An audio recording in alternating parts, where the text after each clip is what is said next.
Hi, everyone. This is Dr. Andrew Rimby, and welcome back to the Ivory Tower Boiler Room.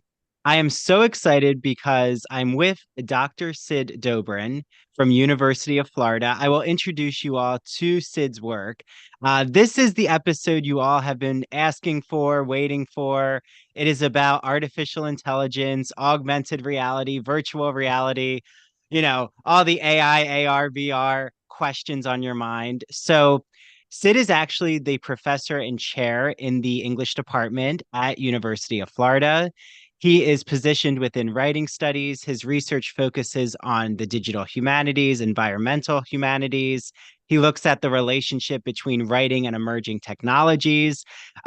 He's told me already that he's done over 40 talks recently about AI across the world. So, he's prepared and ready to discuss all of our burning questions. He also examines what I find fascinating too. Not only does he look at artificial intelligence, but he looks at questions around ecological properties of writing. So, eco criticism, eco composition, oceanic criticism. Sid is everywhere all at once. He is the founding director of the Trace Innovation Initiative, a research hub that studies emerging writing technologies such as AI, AR, VR. He has been named a digital thought leader by Adobe. He is a member of the Florida Institute for National Security, which is part of University of Florida's AI initiative. And he has just published and released AI in Writing by Broadview Press, which is what got me, to see Sid's work and look at all that you're doing, Sid. But I know that you also have a book coming out called AI and Humanities. He also has a podcast called The Fishing Professor, available everywhere except Apple right now, but we'll change that soon. So, Sid, welcome to the Ivory Tower Boiler Room. Oh, thank you so much for having me. It's an honor to be here.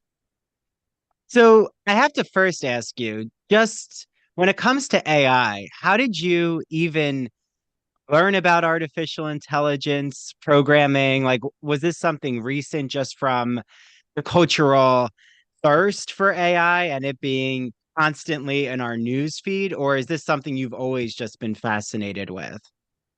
Well, tangentially, always been fascinated with. When I was a kid, my folks, who were both academics, were very alert to shifts in technology.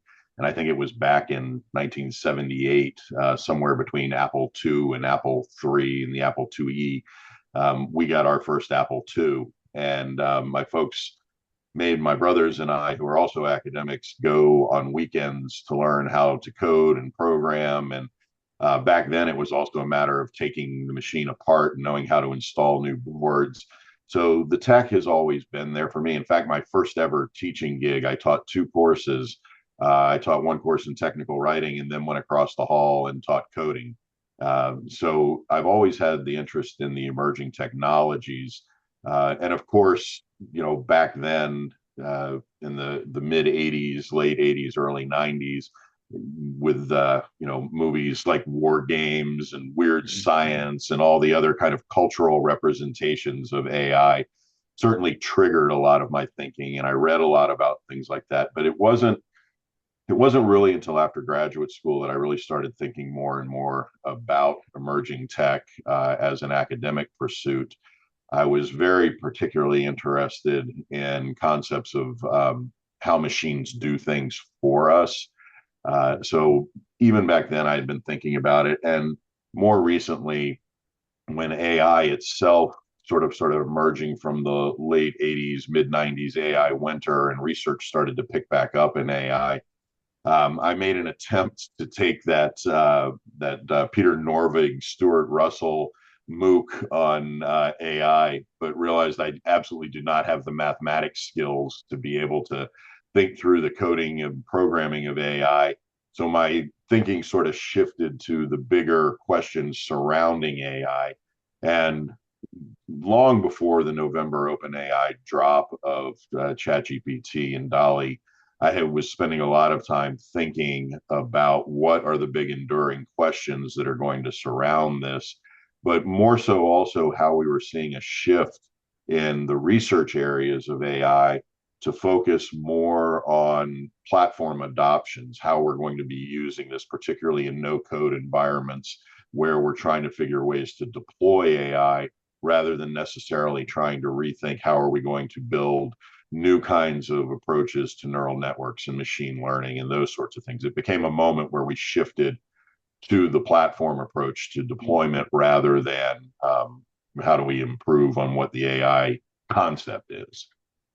Well, it's interesting you mentioned that you were teaching technical writing like during this exploration you went on, because when I was an undergrad, I mean, this is only um maybe 11 years ago, I had taken a technical writing course, and to see the shift of like what my syllabus or concept of technical writing then was more about professionalization, building your resume, learning spreadsheet technology, maybe dabbling a little in audio editing, but it was pretty basic in the sense of Skype, maybe. I think we had Skype technology, but we weren't really doing a lot with video softwares. Um, do you feel like what we're going through right now, what we're living through in this technical innovation, is similar to that Y2K panic, like where there was both like you mentioned Apple, like I remember Apple, BlackBerry started to really become key in our movies. I think of early 2000s movies like Mean Girls, they have Blackberries, and it's such a newfangled idea of actually having a phone on you that you can flip up and type away. So, do you see like where right now there's the camp where they're so almost hysteric over and scared about what this means for our everyday applications. And then you also see it from the technical side of those who are actually creating the innovation, and they are seeing the potential of the technology and how it's going to amplify our everyday processes. Yeah, I mean, it's certainly an interesting question in that our media representation, our popular cultural representation of what AI or any kind of emerging technology can do always influences a lot of how we're thinking about these things in a larger cultural context. That doesn't necessarily mean there's any kind of inherent accuracy to it. Mhm. We've had moral crisis about just about every kind of technology that impacts education ever since the beginning. One of the things I note in the AI and writing book, for instance, is 20 years ago we had this same exact moment of panic in the academy about Wikipedia. Students aren't going to learn how to think for themselves. They're not going to know how to do research. We need to ban it from campuses. And now Wikipedia is listed as an educational tool. Mhm. It's all part of that initial kind of what do we do with this? But we had the same exact thing about chalkboards, ballpoint pens, the printing press.